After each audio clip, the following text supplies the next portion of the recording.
Roma, año 64 después de Cristo. El emperador Nerón ejecuta al líder de una pequeña secta judía. Casi 2000 años después, una magnificente basílica se erige sobre una humilde tumba. Se cree que los huesos que contiene son los de Pedro, un pescador de Galilea. Pedro fue el discípulo que negó a Jesús para poder salvar su propia piel. Era celoso, soberbio, a menudo débil, y aún así se convirtió en el padre de la fe cristiana, un hombre al que se le recuerda como un santo. Muchos de los secretos sobre Pedro no salieron a la luz hasta el pasado siglo. Ahora, gracias a la arqueología y a la ciencia, podemos averiguar quién fue Pedro, cómo se convirtió en el líder de la primera iglesia y si realmente fue su cuerpo el que fue enterrado bajo estas piedras.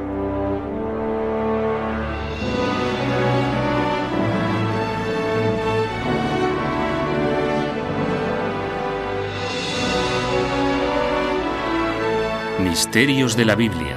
Pedro, la primera piedra de la iglesia.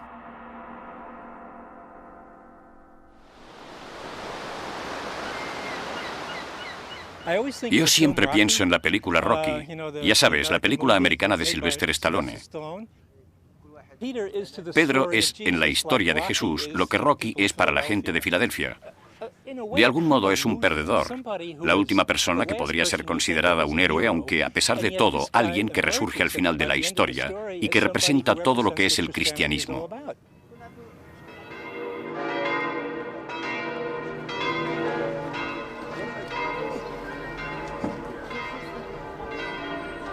La gran cúpula de San Pedro domina el cielo de Roma. Cada año, millones de personas acuden a la Basílica del Vaticano, de la que se dice que se construyó sobre la tumba del discípulo Pedro, discípulo al que Jesús nombró la piedra sobre la que construiría su iglesia. Algunos acuden al lugar desde donde se expandió el cristianismo por todo el mundo para compartir su devoción y otros por curiosidad.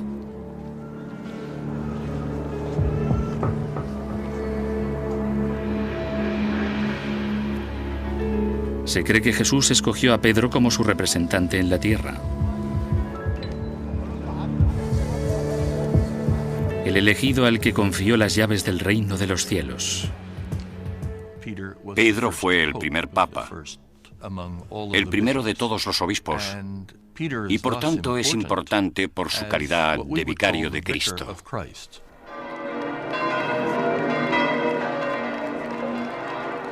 Según la tradición, Pedro abandonó Jerusalén para unirse al apóstol Pablo en el centro del Estado imperial romano.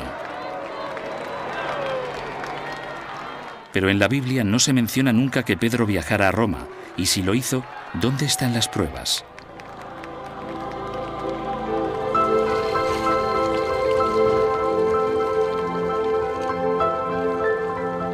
La búsqueda empieza en el año 312 después de Cristo, cuando dos generales de provincias, Constantino y Maxentio, luchan para convertirse en emperador. Sus ejércitos se encontraron en el puente Milvián, justo a las afueras de Roma. La noche antes de la batalla, Constantino tuvo una visión. Una cruz en llamas que ardía en el cielo con las dos primeras letras del nombre de Cristo escrito en griego. Un día después, el ejército de Maxentio fue derrotado. Como tributo por su victoria, Constantino decidió construir una basílica enorme justo en el lugar donde los cristianos creían que Pedro estaba enterrado. Pero no era una tarea fácil, puesto que la tumba estaba en la ladera de una colina. San Pedro fue enterrado en el cementerio que se extendía a lo largo de la ladera sur de la colina del Vaticano. Por eso, para construir ahí la basílica, Constantino tuvo que cortar literalmente la cima de la colina y trasladar 22.000 metros cúbicos de tierra. Gastó enormes cantidades de dinero y realizó un esfuerzo tremendo que se habría ahorrado de no estar absolutamente seguro que alguien del calibre de Pedro estaba enterrado ahí.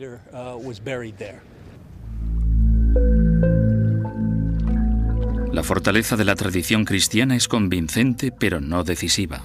Existen, sin embargo, pruebas físicas que nos hacen ir bajo tierra.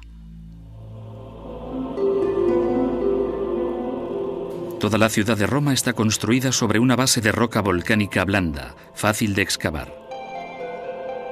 Bajo las calles de la ciudad se excavaron miles y miles de catacumbas para construir cementerios subterráneos.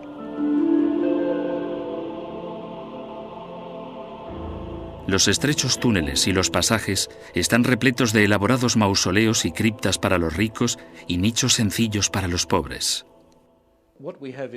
Las catacumbas suponían una forma más bien económica y práctica de enterrar a la gente en un espacio muy reducido. Porque si lo pensamos, los cementerios ocupan espacio y se necesita mucho dinero para comprar ese espacio. Y si es posible descender varios niveles, porque algunas catacumbas tienen incluso 4 niveles desde la superficie, también es factible enterrar a un mayor número de personas que en un cementerio que discurre por la superficie.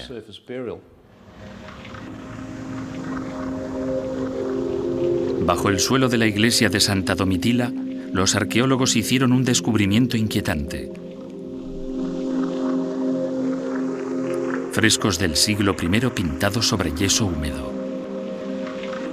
El profesor Philip Esler cree que su valor es mucho más que decorativo. Durante el siglo I en Roma había una tradición muy arraigada de hacer retratos post-mortem. Muchos romanos querían tener retratos meticulosamente precisos de ellos mismos para colocarlos en sus tumbas tras su muerte. Si se fijan en esta imagen de Pedro, lo que apreciamos es básicamente una cara cuadrada, pelo rubio, mandíbula grande, cuadrada y con una frondosa barba. La misma imagen que encontrarán en todos los iconos de Pedro desde la fecha de este retrato hasta hoy.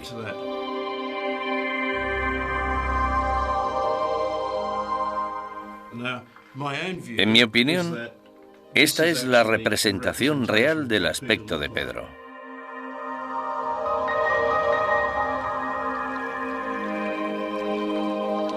Una tradición de 2000 años de antigüedad y una imagen del siglo I después de Cristo afianzan el hecho de que Pedro hubiera viajado a Roma, pero la prueba más fehaciente se encontró bajo los pies del Vaticano. En el año 1939, unos arqueólogos que excavaban bajo el suelo hicieron un descubrimiento asombroso. Desenterraron una calle subterránea repleta de magnificentes tumbas del siglo I. Cientos de años antes, Constantino las había enterrado bajo tierra para formar la base de su basílica.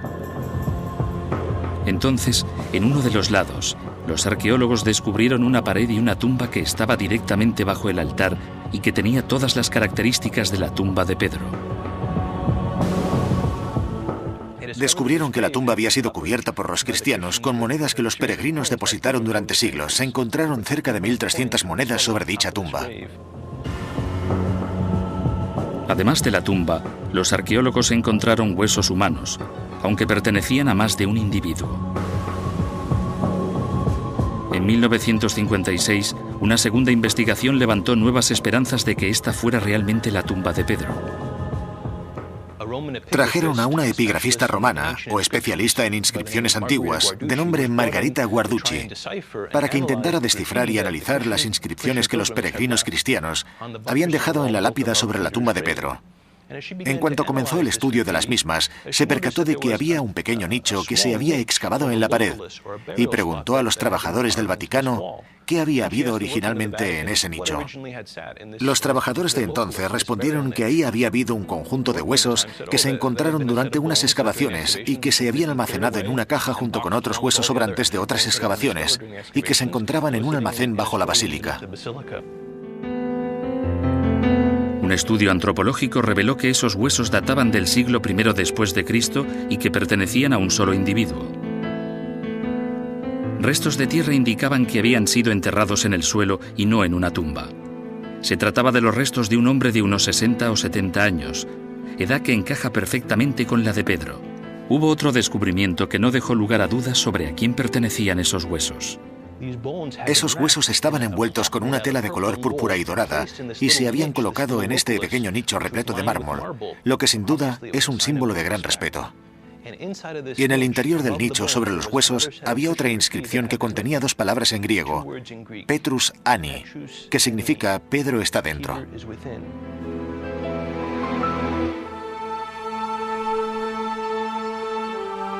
La Iglesia Católica devolvió los huesos a su lugar de descanso original bajo el altar situado en el corazón de la Basílica de Roma. Todos estos hechos sugieren que Pedro estuvo en Roma, pero seguimos sin saber el porqué de su viaje ni por qué le acabaron considerando el jefe de la Iglesia cristiana. Necesitamos averiguar algo más sobre Pedro y el entorno en el que vivió.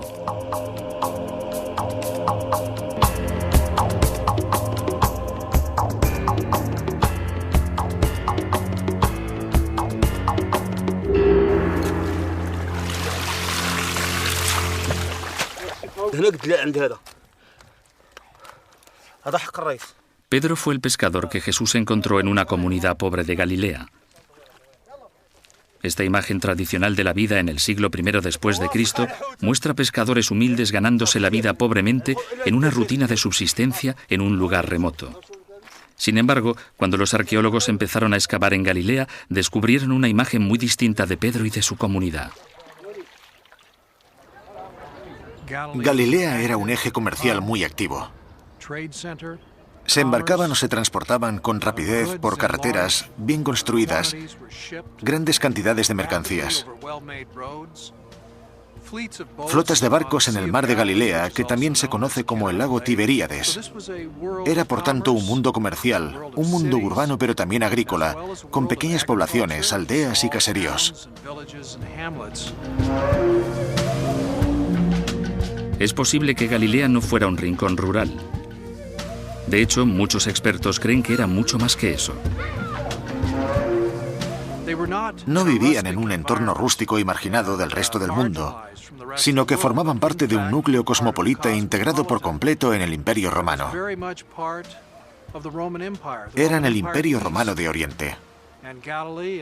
Los romanos contemplaban Galilea y Judea más al sur como la piedra angular de la zona oriental de su imperio.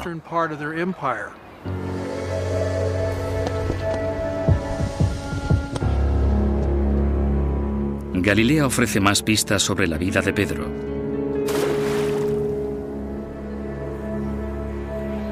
En la costa norte yacen las ruinas de una aldea pescadora llamada Capernaum. En el centro se encuentra una casa que durante siglos ha sido lugar de culto para los cristianos. Los historiadores están convencidos de que se trata de la casa de Pedro. ¿Por qué veneraban una casa en particular en Capernaum? Hay indicios que sugieren que en el pasado esta casa se consideraba la casa de Pedro. Finalmente construyeron un sepulcro, luego una iglesia y así se fueron expandiendo durante siglos. En realidad, la casa de Pedro nos da mucha información acerca de su estatus económico. La casa estaba formada por un patio rodeado de habitaciones, la mayor de las cuales hacía 8 por 9 metros. Era una casa de calidad con suelos de basalto. Los evangelios dicen que Pedro se casó y tuvo hijos. Esta casa era lo suficientemente grande para toda una familia. Yo consideraría esta casa como una casa de clase media. Podía alojar una familia numerosa.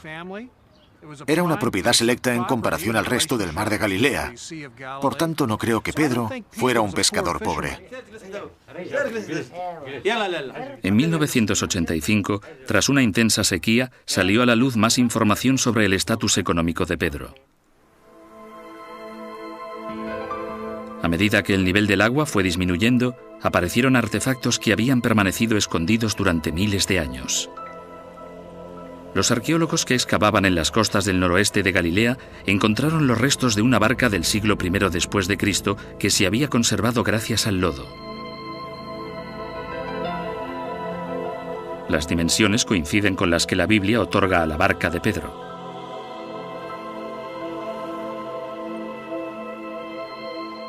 Esta barca necesitaba de al menos 12 personas para moverla.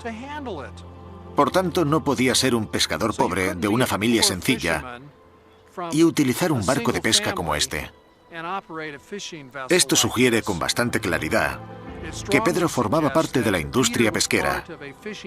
Y de hecho, según los evangelios, el padre de 2 de los discípulos que conocían a Pedro, a los que Jesús llamaba hijos de Zebedeo, contrataban a sirvientes para trabajar en un barco cuya descripción coincide con el barco encontrado hace 15 años.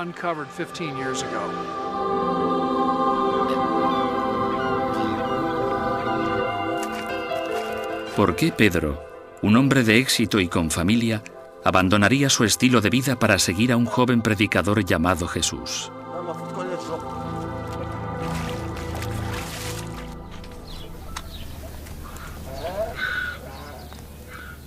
Los romanos habían modificado la infraestructura económica. Introdujeron enormes impuestos sobre los habitantes de Galilea y cambiaron el trueque por un sistema de crédito.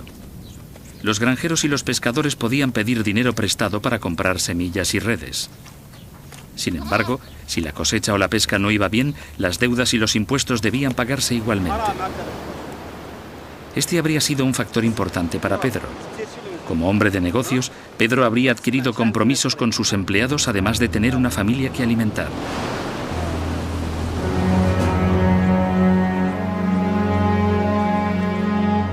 Por tanto, es posible que cuando Jesús lanzó su mensaje revolucionario, «Seguidme», Pedro viera en él un nuevo estilo de vida. Al principio no era un movimiento grande. Empezó como algo muy pequeño. Jesús se hizo rápidamente con un círculo de seguidores, exactamente 12 discípulos. Todos ellos estaban casados, por lo que ya tenemos 24 más los hijos. Así que tal vez tengamos un séquito de unas 40 o 50 personas errando a su alrededor, siguiéndole de un lado para otro y atrayendo a más gente, aunque probablemente no llegaran a ser muchos más. Galilea también había sido tradicionalmente la cuna de los disturbios políticos.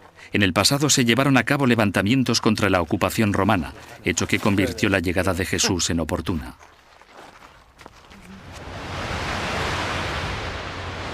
Algunos teólogos, como John Drain, creen que Jesús era un rebelde. Jesús era un inconformista, no hay ninguna duda. Tal vez llamarle hippie sería ir demasiado lejos, pero era claramente una persona con mucho tiempo en su haber y una gran visión. Y parece que la invitación gustó a Pedro. Bueno, pues si esto te interesa, ¿qué te parece si vienes conmigo? Vemos lo que podemos hacer, qué podemos sacar de todo esto y empezamos desde ahí. De acuerdo con los indicios que tenemos hasta ahora, no parece que haya nada realmente importante sobre Pedro. El misterio sigue siendo por qué Jesús escogió a un hombre tan común para convertirse en su pilar y llegar a ser el líder de su incipiente iglesia.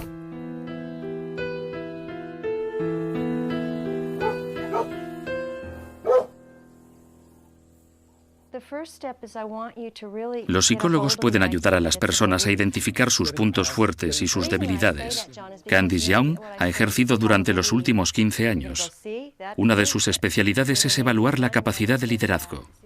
En mi opinión, Jesús, siendo quien era, no solo se fijó en el ego de Pedro, en su precipitación, sus emociones. Todo eso son cosas del ego. Jesús era capaz de ver el alma, o lo que en psicología llamamos el ser, la verdadera personalidad, el carácter. Puede que Jesús tuviera el don de ver el verdadero yo de Pedro, pero aún así, las cualidades de liderazgo tenían que ser evidentes para los demás y sobre todo para los discípulos.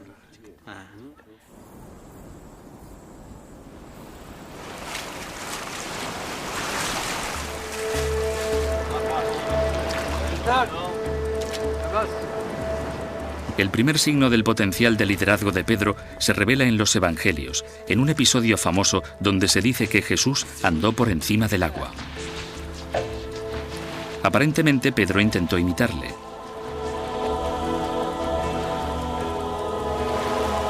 A pesar de que los autores del Evangelio probablemente escribieron esta historia para demostrar que Jesús tenía poderes divinos, el relato también nos da una imagen del personaje de Pedro. Creo que el episodio de andar sobre el agua define realmente la personalidad de Pedro. Es una persona que se atreve absolutamente con todo. Probablemente por eso dijo que sí a Jesús sin pensárselo, a pesar de que seguramente no era lo más apropiado.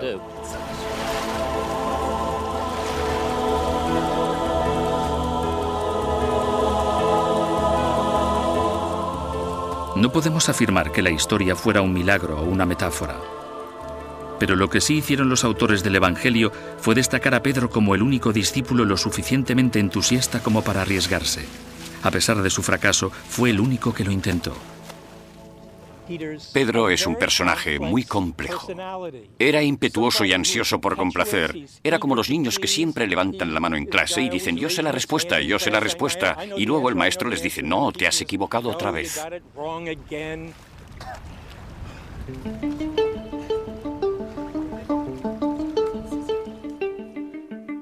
El entusiasmo de Pedro parece ser su única virtud, lo que resulta poco para el líder de una fe nueva a estrenar.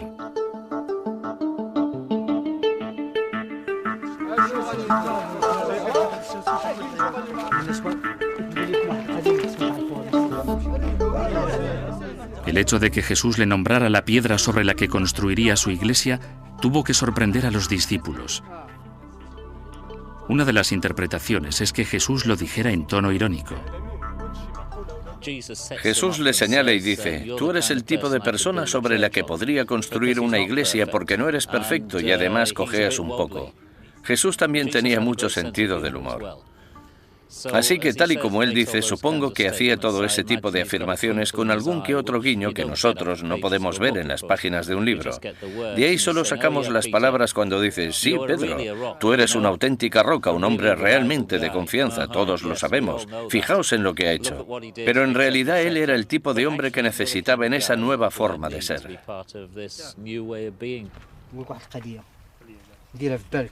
Si Jesús estaba siendo irónico, tal vez viera en Pedro a un hombre común, franco, pero apasionado. Quizás de poca confianza, pero merecedor de respeto, un hombre al que admirar. A pesar de todo esto, deberíamos encontrar algún indicio en los evangelios que demostrara que Pedro era fiable y que había entendido mínimamente el mensaje de Jesús.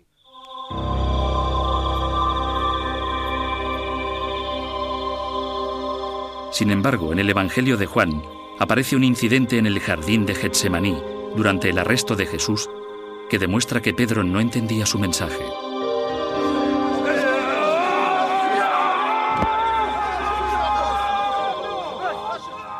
Jesús dijo, benditos sean los pacificadores. Y ahí está Pedro con una espada cortando la oreja del sirviente del sumo sacerdote. Lo lógico a estas alturas sería que Pedro hubiera comprendido que el seguidor de Jesús debe ser un hombre de paz. Y sin embargo, ahí está Pedro con una espada romana, no una espada o una lanza cualquiera, sino con una espada romana, y en el jardín donde detienen a Jesús. Por tanto, Pedro se equivocó de nuevo. Pero no solo malinterpretó el mensaje de Jesús. Hay otra cualidad esencial que parece que no tenía: lealtad. Antes de ser arrestado, Jesús predijo que Pedro le negaría 3 veces antes de que el gallo cantara. Después de que arrestaran a Jesús para ser juzgado, Pedro le siguió hasta la casa del sumo sacerdote Caifás. Los sirvientes le preguntaron 3 veces si conocía a Jesús.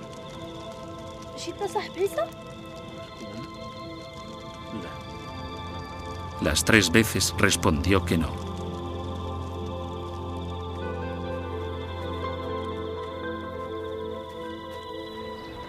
Pedro vio a Jesús obrar milagros que solo confirmaban su fe. Sin embargo, al final tuvo miedo, como la gran mayoría. Era conservador y tenía miedo de perder todo cuanto poseía. Tenía miedo de perder su vida. Por eso, cuando las cosas empezaron a ir mal, cuando arrestaron a Jesús, Pedro creyó que todo había terminado. Tal vez hubiera cometido un error creyendo en Jesús. Tal vez depositar su fe en la persona equivocada.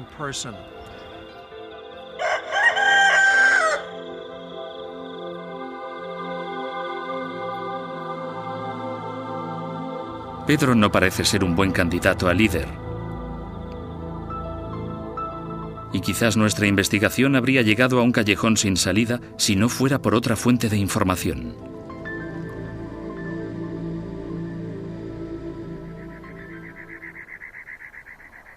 El Nuevo Testamento representa una pequeña muestra de todos los escritos sobre Jesús. Existen muchos textos escritos por cristianos que se omitieron en el Nuevo Testamento porque la Iglesia los consideró inapropiados o demasiado controvertidos. Se trata de los textos apócrifos. La palabra apócrifo significa oculto. Uniendo una serie de textos de los primeros cristianos, se creó el Nuevo Testamento. Intentaban determinar qué textos resultaban vitales para centrar las cuestiones de la doctrina.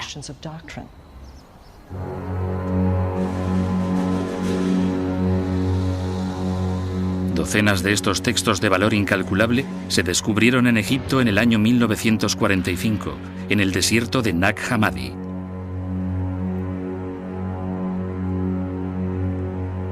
Algunos sacan a relucir diferentes aspectos del personaje de Pedro.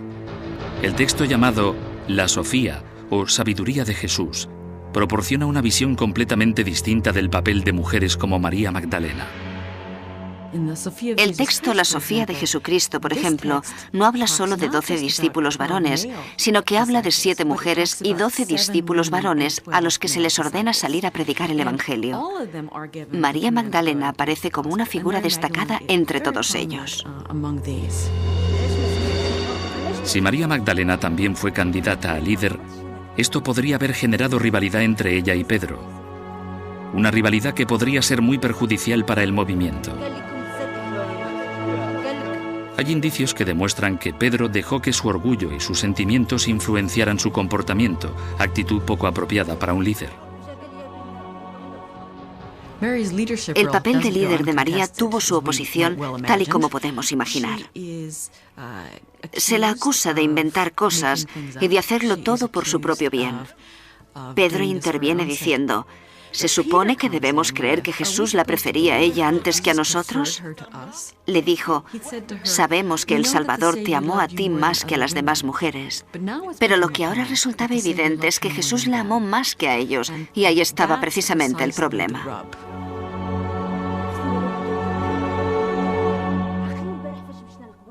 Los acontecimientos de los evangelios apócrifos describen a Pedro como una fuente de discordia más que como un gran líder. Tras la crucifixión de Jesús, los discípulos quedaron sumidos en un estado de total desesperación. En vez de ser el pilar o una fuente de inspiración, Pedro volvió a su hogar en Galilea. Desde el punto de vista emocional, Pedro estaba absolutamente destrozado. Por eso regresa a su antiguo oficio de pescador. Quiero decir que Jesús estaba muerto, todo se había acabado, no había esperanzas. Sin líder alguno, el movimiento de Jesús empezó a desintegrarse. Pero entonces, en las costas de Galilea, algo ocurrió.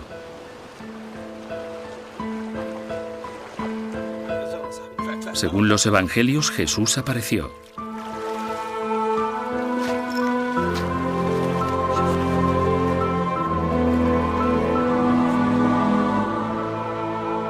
Fuera o no una visión, esto empujó a Pedro a retomar su papel de nuevo. En mi opinión, psicológicamente hablando, podemos decir que la vergüenza también impulsó su transformación tras la resurrección, porque cuando sentimos vergüenza, sentimos la necesidad de arreglar lo hecho. Por tanto, eso podría haber impulsado la voluntad de querer ser realmente un buen líder de la Iglesia y de compensar así el haberle traicionado.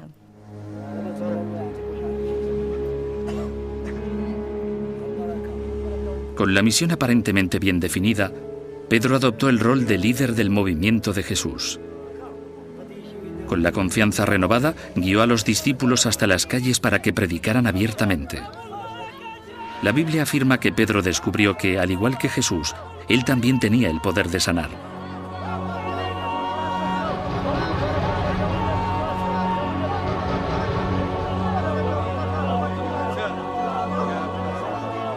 A medida que se extendió el rumor, la gente fue llevando a los enfermos y a los heridos para que se tumbaran en su sombra.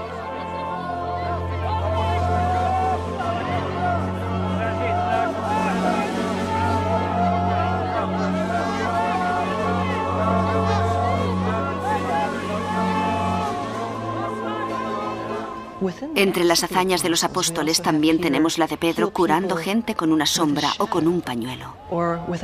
Tradicionalmente siempre se aceptó la veracidad de este milagro, especialmente entre la generación de los apóstoles, como demuestran a lo largo de toda la literatura cristiana. Este fue uno de los métodos con el que transmitieron el mensaje. Pedro era un hombre nuevo. Sin embargo, todavía le quedaba mucho camino antes de demostrar que era capaz de cumplir con la misión que Jesús le había asignado. Además, su autoridad no estaba garantizada. Había otras figuras que luchaban por el liderazgo. El camino que tenía por delante estaba repleto de dificultades.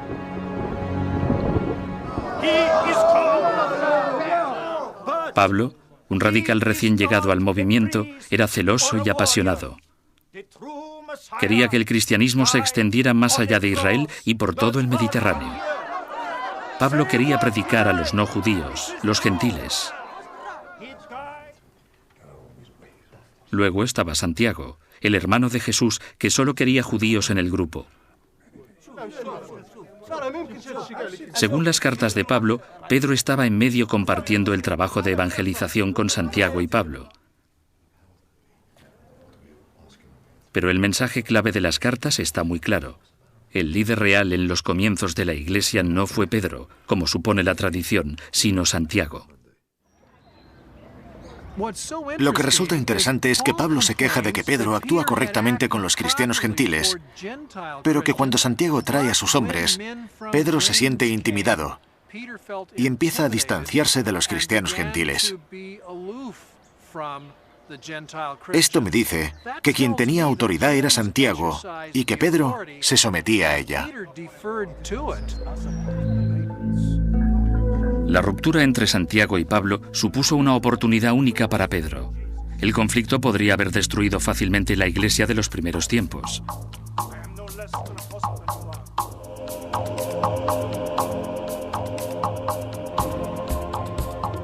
En vez de tomar partido, Pedro viajó por todo el Mediterráneo predicando a gentiles y a judíos.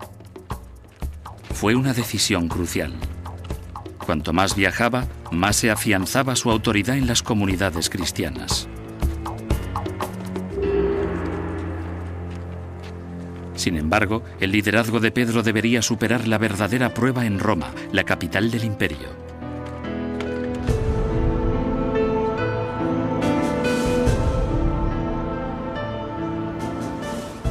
Como dice el viejo proverbio, todos los caminos van a Roma. Es cierto. Otra forma de decirlo, sin embargo, es que todos los caminos salen de Roma. Y eso era así deliberadamente. Las legiones romanas podían marchar por esos caminos y llegar a cualquier parte del imperio rápidamente. Si el evangelio cristiano arraigó en Roma y cobró fuerza, en una ciudad donde había muchos judíos y muchas sinagogas, esta ciudad podía convertirse en un cuartel general, una plataforma para la incipiente iglesia desde donde poderse lanzar y expandir por todo el imperio romano. Tiene sentido, por lo tanto, que Pedro, Pablo y los demás desearan ir a Roma para establecer ahí la iglesia.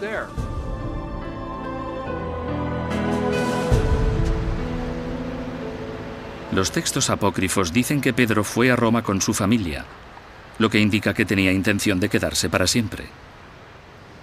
Esto lo corroboran los Corintios en el capítulo 9, donde Pablo menciona que Pedro se lleva a su mujer consigo. De hecho, Pablo dice, solo yo y Barnabás somos la verdadera excepción de la regla. Es como si todos los apóstoles se llevaran a sus mujeres durante sus mandatos.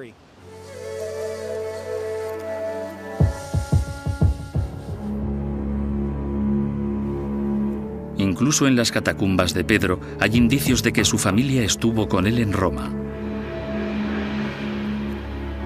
Uno de los frescos de Santa Domitila muestra la figura de una mártir, Petronela, a la que algunos consideran la hija de Pedro. Aquí tenemos un cuadro de los difuntos, una mujer llamada Veneranda, y a su lado vemos a Santa Petronela, a menudo asociada en las leyendas con la hija de Pedro, y de la que tenemos algunos informes del siglo II después de Cristo. Lo que vemos en el fresco es a Petronela guiando a Veneranda hasta el paraíso. Lo interesante de este fresco es la representación de una cartera con los pergaminos de la ley. Esto podría dejar entrever la tradicional unión entre Petronella y San Pedro, porque la mayoría de los frescos de Pedro y Pablo muestran la misma imagen de los pergaminos de la ley.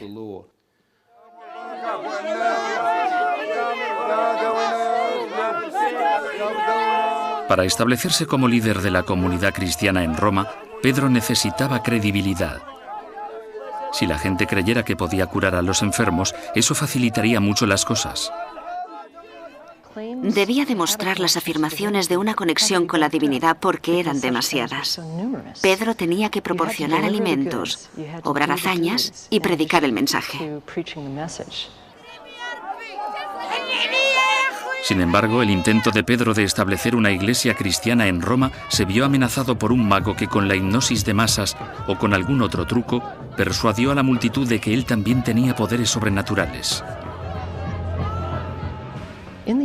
Hay otra figura conocida por otras fuentes, de nombre Simón Magnus, que llega a Roma. Este hace ciertas afirmaciones sorprendentes, aunque con mucha convicción. Afirma ser una divinidad. Y lo demuestra volando a media altura sin ayuda alguna. Esto hace que muchos de los nuevos cristianos se aparten de la fe y empiecen a seguir a Simón, puesto que su demostración de poder divino les ha dejado completamente convencidos. Es ante esta situación que Pedro debe reaccionar. Simón Magnus es el principal antagonista de Pedro. Es como el enemigo de Batman.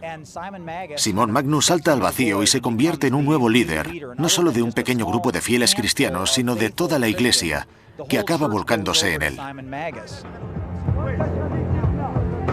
El texto apócrifo Hechos de Pedro dice que tras una serie de enfrentamientos, Simón Magnus y Pedro acaban batiéndose en un duelo. Los hechos cuentan la escena final, cuando Simón hace creer a la multitud que está levitando por el cielo de Roma.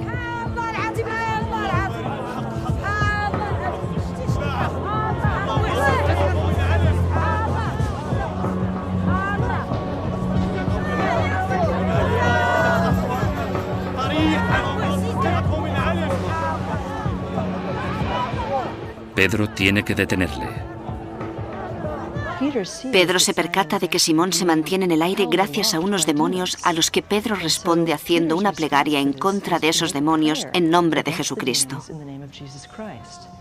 Los demonios se asustan y sueltan a Simón Magnus, que cae al suelo y se rompe la pierna por 4 puntos. Luego sale en busca de atención médica, pero el médico se equivoca y muere. Fue así como Pedro se deshizo de Simón Magnus.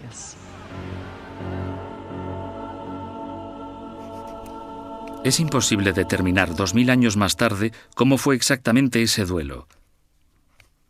Sin embargo, sí sabemos, gracias a otras fuentes del siglo I después de Cristo, como los textos de Eusebius e Irenaeus, que Simón Magnus existió de verdad. En cuanto a la magia, durante el siglo I después de Cristo era muy común creer en ella y practicarla. A Jesús también se le representa haciendo cosas similares. Que Jesús andara sobre el agua es una clase de levitación. Jesús exorcizaba espíritus, hacía resucitar a la gente, curaba a los lisiados y a los paralíticos, etc. Todo eso formaba parte de la magia en aquellos tiempos. Me refiero a que yo no creo que Jesús hiciera esas cosas, y por eso le llamaban el mago.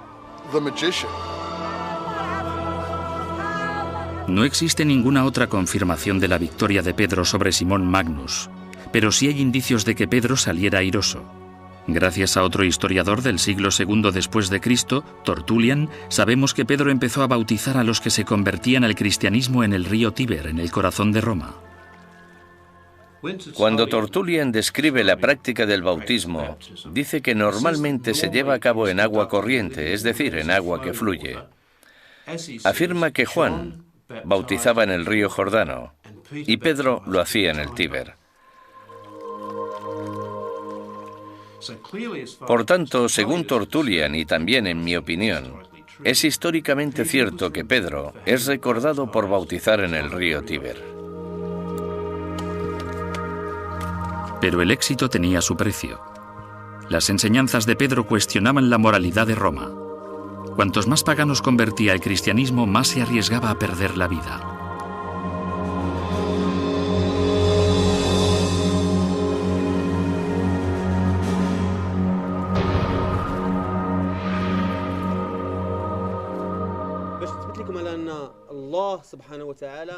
La doctrina de Pedro sobre las estrictas prácticas judías dictaminaba que el sexo por placer era pecado. Se desaprobaba incluso en el matrimonio y por tanto era solo permisible con fines procreativos. Los hechos de Pedro tienen esta postura acerca del matrimonio y de las relaciones sexuales, las cuales simplemente no debían ocurrir. Y fue precisamente esto lo que le trajo problemas, predicar a las mujeres de los hombres poderosos para que cesaran de mantener relaciones con sus maridos. Evidentemente se suponía que debían seguir casadas, pero no debían involucrarse en relaciones conyugales.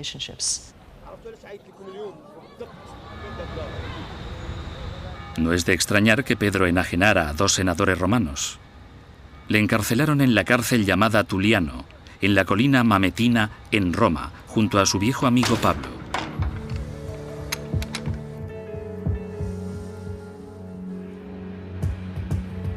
Pero de acuerdo con la tradición, la fe ayudó en su liberación.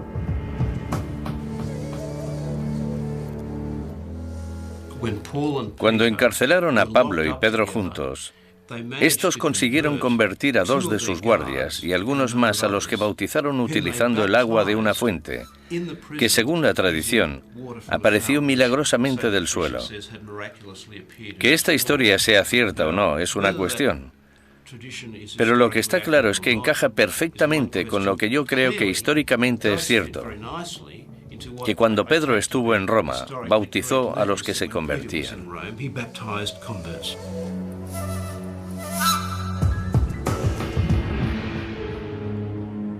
Pedro pudo ser liberado por los guardias a los que convirtió. Sin embargo, aunque él volvía a ser libre, sus problemas estaban muy lejos de terminarse. Pedro y Pablo escogieron una mala época para estar en Roma alrededor de los años 60.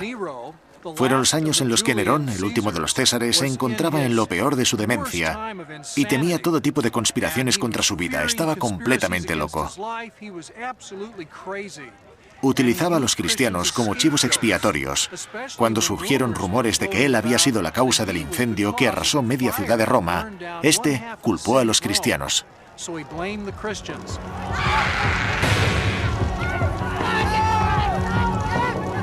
Nerón inició una horrible campaña de persecución sin precedentes.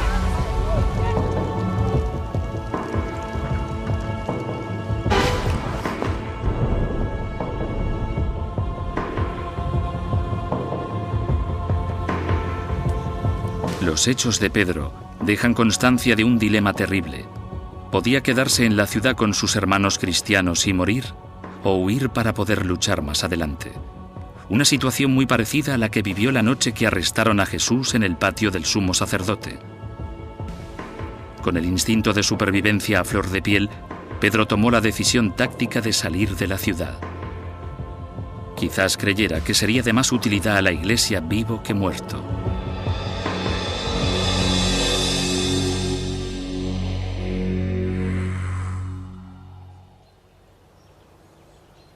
En la Vía Apia se encuentra la iglesia Quo Vadis. Está dedicada a un relato de los hechos de Pedro, en el que se nos da una imagen muy valiosa de cómo Pedro finalmente asume su liderazgo de la incipiente iglesia. Estas son las losas de la Vía Apia. A unos 6 kilómetros hacia allí abajo entramos en las calles de Roma. Si se quería salir rápido de Roma, esta calle era una buena opción. Pedro se puso un disfraz y andó por esta calle con el fin de escapar de la ciudad.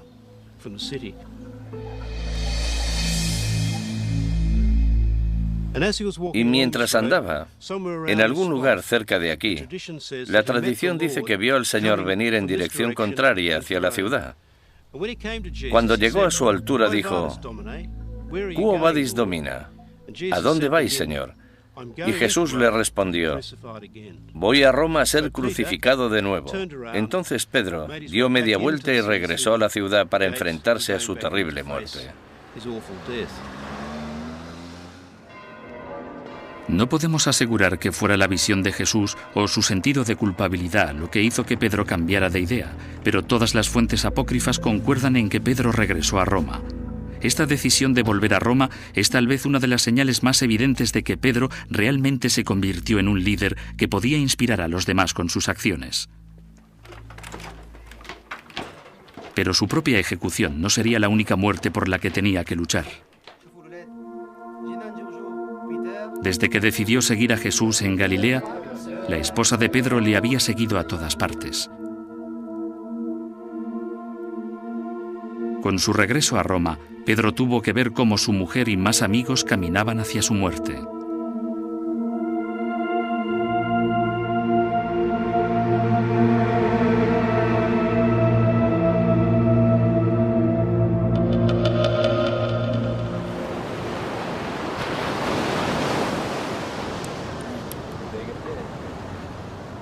Algunos teólogos, como Andrea Molinari, creen que fue algo más que simplemente una esposa. Sabemos que la esposa de Pedro fue detenida para ser martirizada y que de camino al martirio, Pedro la animó a recordar al Señor. Esto me parece interesante porque realmente nadie martirizaría a una mujer que se dedica a fregar los platos en un segundo plano. En mi opinión, la esposa de Pedro participó activamente en la maestría. Al fin y al cabo, ella también tenía una historia que contar. Al menos una historia. Su madre fue milagrosamente sanada por Jesús y además fue testigo de los cambios que experimentó su marido.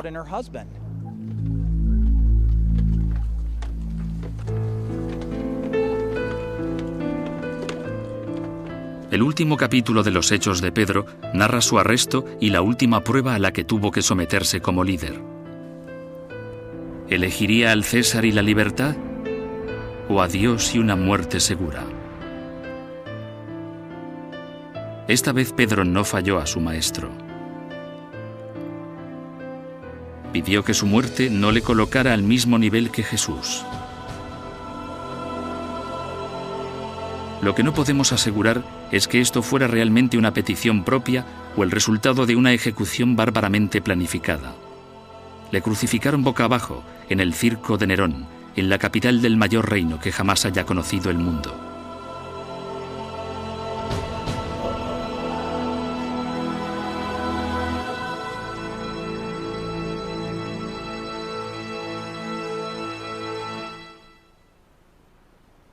No existen pruebas históricas de que Pedro fuera crucificado boca abajo, pero las excavaciones realizadas en el Vaticano revelaron indicios coherentes con la afirmación apócrifa. Cuando se examinaron los huesos, los patólogos encontraron piezas de todo el cuerpo menos de los pies.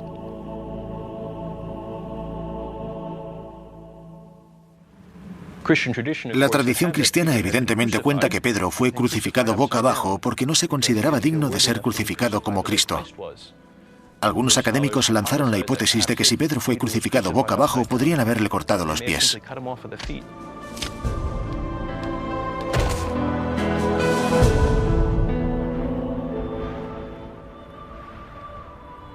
La muerte de Pedro dio a los cristianos la fuerza suficiente para sobrevivir al reinado de terror de Nerón, que acabó suicidándose 4 años más tarde. Pero tendrían que pasar 2 siglos más antes de que Constantino se convirtiera en emperador y que el cristianismo floreciera y se extendiera por todo el mundo.